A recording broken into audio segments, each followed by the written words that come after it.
Tailwind CSS, a collection of utility classes that comes together to form a component.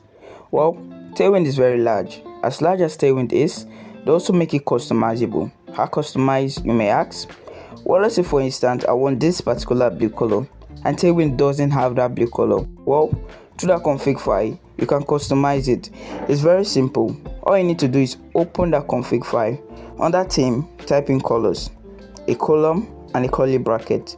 Then to customize my blue color, all I need to do is simply type in blue, a column, then a color hex. I got this one for Google Color Picker.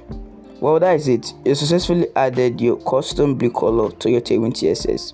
All you need to do to use it is simply use it as you normally would on your Tailwind CSS file, and it should work just fine.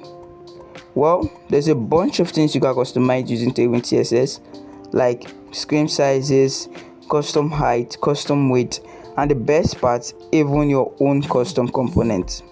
There's a lot of things to explore on Tailwind CSS as a whole. Well, with this, my friend, we'll come to an end of the Tailwind CSS series. Let me know in the comment section what kind of video you like me to do next, and if you want to see how to install Tailwind CSS from scratch, the video is on the screen. For now, Ghost out.